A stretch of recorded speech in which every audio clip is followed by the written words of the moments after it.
Hi ಎಲ್ಲರಿಗೂ, ಹೇಗಿದ್ದೀರಾ? ಎಲ್ಲ ಚೆನ್ನಾಗಿದ್ದೀರಾ ಅಂದ್ಕೋತೀನಿ.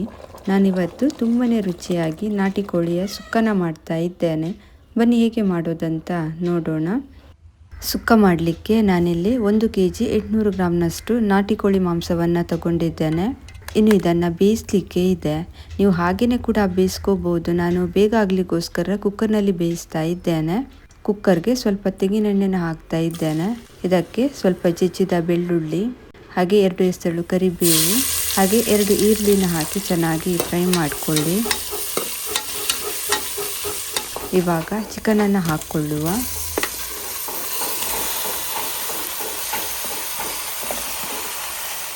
ರುಚಿಗೆ ತಕ್ಕಷ್ಟು ಉಪ್ಪನ್ನು ಸೇರಿಸಿಕೊಳ್ಳಿ. ಹಾಗೆ ಸ್ವಲ್ಪ ಅರಿಶಿನ ಸೇರಿಸಿ ಒಂದು ಸಲ ಚೆನ್ನಾಗಿ ಮಿಕ್ಸ್ ಮಾಡಿಕೊಳ್ಳಿ.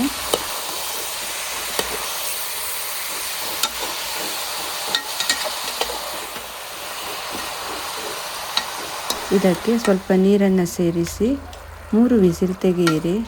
ಇದು ಬೇಯಿಸೋಷ್ಟರಲ್ಲಿ ಇದಕ್ಕೆ ಮಸಾಲವನ್ನು ರೆಡಿ ಮಾಡುವ. ಪ್ಯಾನ್ಗೆ 3/4 ಟೀ ಸ್ಪೂನಷ್ಟು ಮೆಂತೆಕಾಳು, 4 ಟೀ ಸ್ಪೂನ್ ಧನಿಯಾ ಕಾಳು, 2 ಟೀ ಸ್ಪೂನ್ ಜೀರಿಗೆ, 3/4 ಟೀ ಸ್ಪೂನ್ ಕಾಳು ಮೆಣಸು, 2 ಪೀಸ್ ಚಕ್ಕೆ, ಹಾಗೆ 6 ಲವಂಗ ಇಷ್ಟನ್ನು ಚೆನ್ನಾಗಿ ರೋಸ್ಟ್ ಮಾಡಿಕೊಳ್ಳಿ. ಆಯಿಲೆಲ್ಲ ಹಾಕಬೇಕಂತ ಇಲ್ಲ, ಬೇಕಿದ್ರೆ ನೀವು ಸೇರಿಸ್ಕೋಬೋದು.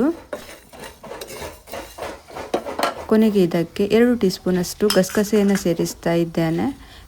ಇದು ತುಂಬ ರೋಸ್ಟ್ ಆಗಬೇಕಂತ ಇಲ್ಲ.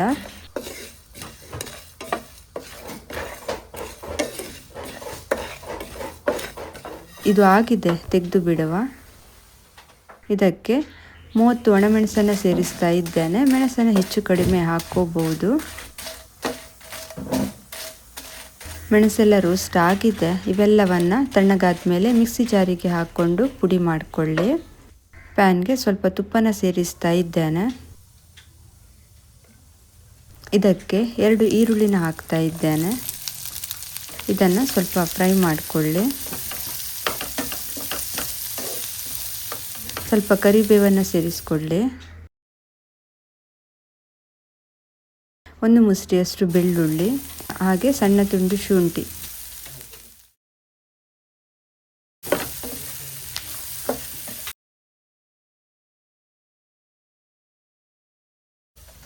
ಇದು ರೋಸ್ಟ್ ಆಗಿದೆ. ಇದಕ್ಕೆ ಸಣ್ಣ ತುಂಡು ಹುಳಿ, ಹಾಗೆ ಸ್ವಲ್ಪ ನೀರನ್ನು ಸೇರಿಸಿ ನೈಸಾಗಿ ಪೇಸ್ಟ್ ಮಾಡಿಕೊಳ್ಳಿ. ಇನ್ನು ಇದಕ್ಕೆ 3/4 ಕಡಿಯಷ್ಟು ಕಾಯಿ ತುರಿನ ಹಾಕ್ಕೊಳ್ತಾ ಇದ್ದೇನೆ.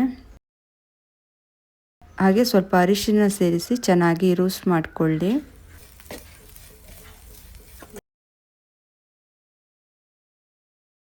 ಇದು ಸಹ ಆಗಿದೆ, ತೆಗೆದು ಬಿಡುವ. ಬೇಕಿದ್ರೆ ಮಿಕ್ಸಿಗೆ ಹಾಕಿ 1 ರೌಂಡ್ ಪಲ್ಸ್ ಕೂಡ ಮಾಡ್ಕೋಬಹುದು. ಇವಾಗ ಇದಕ್ಕೆ ರುಬ್ಬಿಕೊಂಡ ಈರುಳ್ಳಿ ಪೇಸ್ಟನ್ನು ಹಾಕ್ಕೊಳ್ಳಿ. ಒಂದ್ಸಲ ಚೆನ್ನಾಗಿ ಮಿಕ್ಸ್ ಮಾಡಿ 2 ನಿಮಿಷ ಇದರಲ್ಲಿ ಬೇಯಿಸ್ಕೊಳ್ಳಿ.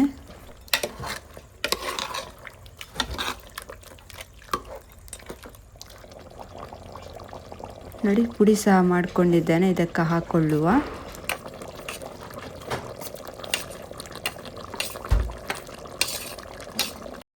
ಮಿಕ್ಸ್ ಮಾಡಿಕೊಳ್ಳಿ.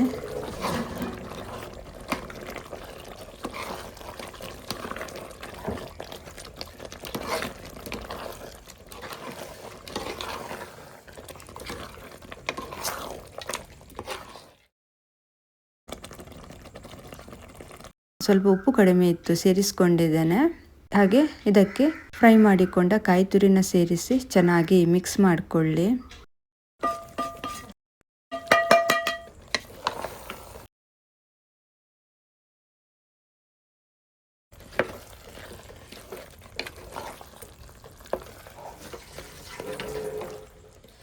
ಇದು ರೆಡಿಯಾಗಿದೆ. ಬೇಕಿದ್ರೆ ಇದಕ್ಕೆ ಕೊನೆಗೆ ಸ್ವಲ್ಪ ಕೊತ್ತಂಬರಿ ಸೊಪ್ಪನ್ನು ಸೇರಿಸ್ಕೊಂಡು ಸರ್ವ್ ಮಾಡಿ ಟೇಸ್ಟ್ ಮಾಡಿ ನೋಡೋಣ ಹೇಗೆ ಬಂದಿದೆ ಅಂತ.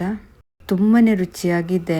ಅನ್ನ, ಚಪಾತಿ, ದೋಸೆ, ರೋಟಿ ಎಲ್ಲದರ ಜೊತೆ ಸೂಪರ್ ಆಗುತ್ತೆ. ಖಂಡಿತ ನೀವು ಸಹ ಈ ರೆಸಿಪಿನ ಟ್ರೈ ಮಾಡ್ತೀರಾ ಅನ್ಕೋತೀನಿ. ಇದು ಇವತ್ತಿನ ರೆಸಿಪಿ ನಿಮಗೆ ಇಷ್ಟ ಆಗಿದೆ ಅನ್ಕೋತೀನಿ. ಇಷ್ಟ ಆದರೆ ಪ್ಲೀಸ್ ಒಂದು ಲೈಕ್ ಮಾಡಿ. ಮತ್ತೆ ಸಿಗ್ತೀನಿ ಒಂದು ಹೊಸ ರೆಸಿಪಿಯೊಂದಿಗೆ. ಅಲ್ಲಿ ತನಕ ಬಾಯ್.